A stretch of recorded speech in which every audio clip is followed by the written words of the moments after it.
Acting IGP C.D. Vikramaratne assumes duties as the 35th IGP.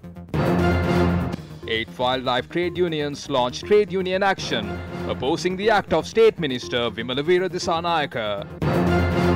38 Sri Lankans rescued from Tigray war zone in Ethiopia.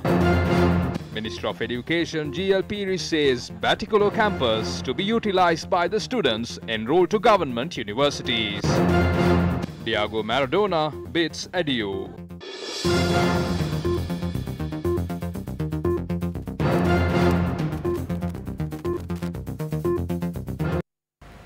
Hello there, a very good afternoon and welcome to Lunchtime News on TV1. In your top story this afternoon, C.D. Vikramaratne assumed duties as the 35th Inspector General of Police at the police headquarters today. The new Inspector General of Police assumed duties at the police head office earlier today. C.D. Vikramaratne began his career as an Assistant Superintendent of Police in 1986. On the 28th of April 2019, he was appointed the Acting Inspector General of Police. He served as the acting IGP for over 1 year. He is a graduate of the Colombo University and the Kotalavala Defence University. Vikramaratne has also obtained a postgraduate diploma from the Bradford University and Harvard University. A question was raised in Parliament today regarding the status of former director of the CID, SSP Shania Besekara, who is currently in remand custody. SSP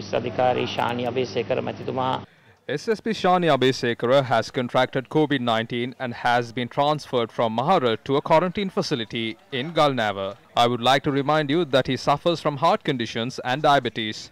There are serious concerns regarding the safety of this officer. I would like to make a humanitarian plea for this officer to be admitted to the IDH hospital instead of being transferred to a quarantine facility hundreds of kilometers away.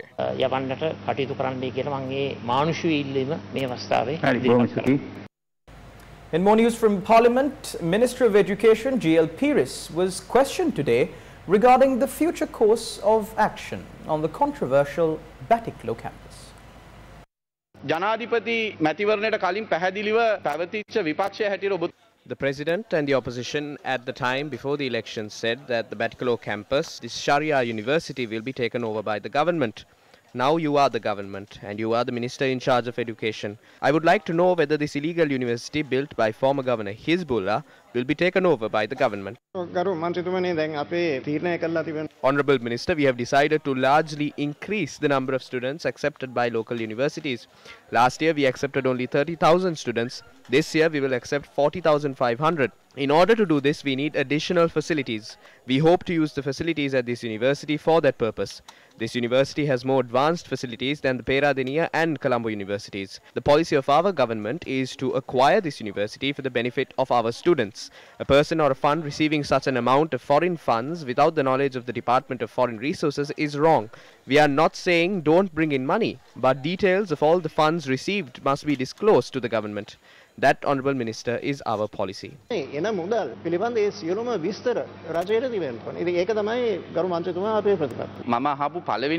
did not receive an answer to the first question that I raised. I am only asking whether the Sharia University will be taken over by the government.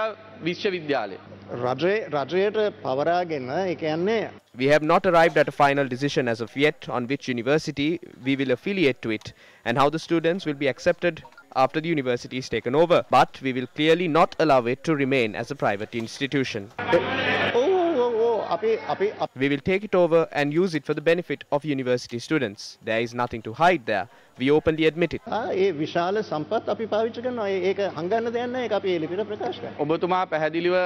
Could you tell us as to if Sharia law will be allowed to be taught in Sri Lanka at this university or any other university? No matter what is being taught, what is the content of the course, what is the substance of the syllabi, even if it's Sharia law or any other subject, the government will look into its content. According to what you are saying, you are still evaluating on whether or not Sharia law will be taught at this university or any other university, even though you came into power over a year ago.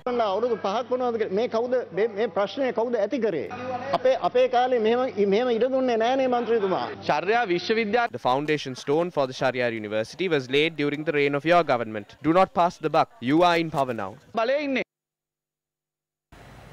Depositors of the finance company staged a protest close to the parliamentary roundabout today.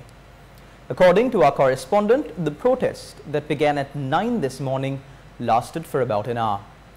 The protesters demanded that they be reimbursed immediately. It is reported that the protest was staged in adherence to health guidelines.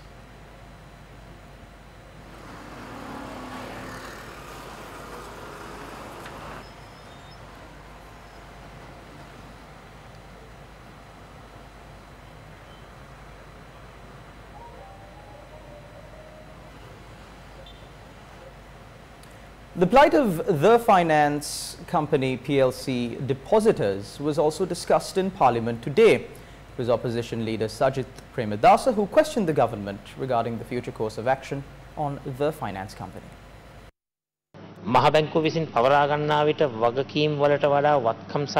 The now loss-making The Finance Company PLC, when acquired by the government, had more assets than liabilities.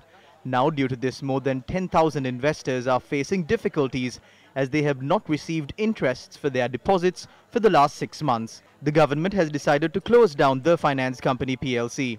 If so, does the government guarantee that the funds worth 16 billion rupees deposited by the investors? A responsible state minister has said that it was proposed to restructure the company through a cabinet paper and that it had not received permission yet. Why has the decision not been made? Doesn't the government understand the difficulties faced by the investors by delaying the decision? In order to come out of this crisis, has the government decided on strategic investors to bring back the company to normalcy? Does the central bank accept the responsibility for the downfall of this institution since it was under the purview of the CBSL? If so, has legal action been instituted against the responsible officials? Does the government accept that it is a failure to be unable to prevent such financial institutions from ruination? මෙවැනි මූල්‍ය ආයතන බිඳ වැටීමක් වළක්වාලීමට මැදිහත් නොවීමත් රජයේ වගකීම පැහැර හැරීමක් බව පිළිගනු ලබන්නේ නොඑසේ නමේ මන්ද කල් ගැනීමක් අවශ්‍යයි කර කතානායකතුමනි ලබන සතිය පිළිතුරු දෙනවා. The chairman of the Public Services United Nurses Union, Venerable Muruttetwe Ananthera, claims that neither officials nor citizens are acting in a responsible manner to respond to the COVID-19 pandemic in Sri Lanka. Pathera made these remarks at a media briefing held at the Abhayaramya Temple in Narahimpeta. Another phase of a program organized to distribute hampers to low-income earners who are affected due to COVID-19 was held yesterday. It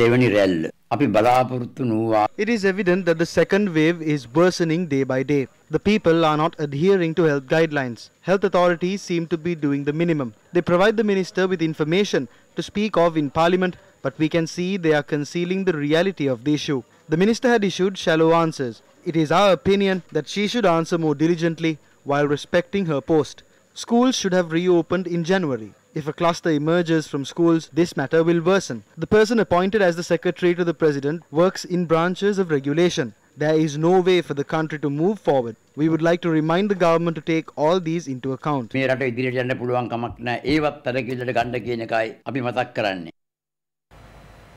Judicial Services Commission has decided to resume court proceedings in areas placed under lockdown subject to certain limitations. The Commission said that only matters of urgency will be taken up for consideration. Court proceedings in areas that are not under lockdown will continue under certain limitations placed by public health officials. According to the police, 18 police divisions and 11 Grama Seva divisions have been placed under lockdown. Police media spokesperson DIG Ajit Rohana requested the general public to adhere to travel restrictions that have been imposed. The quarantine order in respect of isolation of 18 police areas and 11 Gramanilidari divisions remains as it is. So we have received some information about the reluctance of giving samples in respect of PCR test. If any person disobeys with the instructions or the orders given by health authorities, so it is considered as he committed an offence under the penal code, disobeying a quarantine order. So therefore, especially the inmates of the isolated areas are kindly requested to adhere with the instructions or the orders given by health authorities. The Sri Lankan Embassy in Ethiopia, in consultation with the Foreign Ministry of Sri Lanka and the United Nations, successfully facilitated the evacuation of 38 Sri Lankan nationals from the war zone in Tigray, a part of northern Ethiopia. The rescuees will be brought back to Sri Lanka soon. The Sri Lankan nationals, along with foreign nationals belonging to a number of countries, were evacuated from United Nations convoys from Tigray to the Afar region of Ethiopia and have been transported to the capital Addis Ababa. The Sri Lankan nationals, all employed in the garment industry in Ethiopia, are due to be repatriated back to Sri Lanka soon.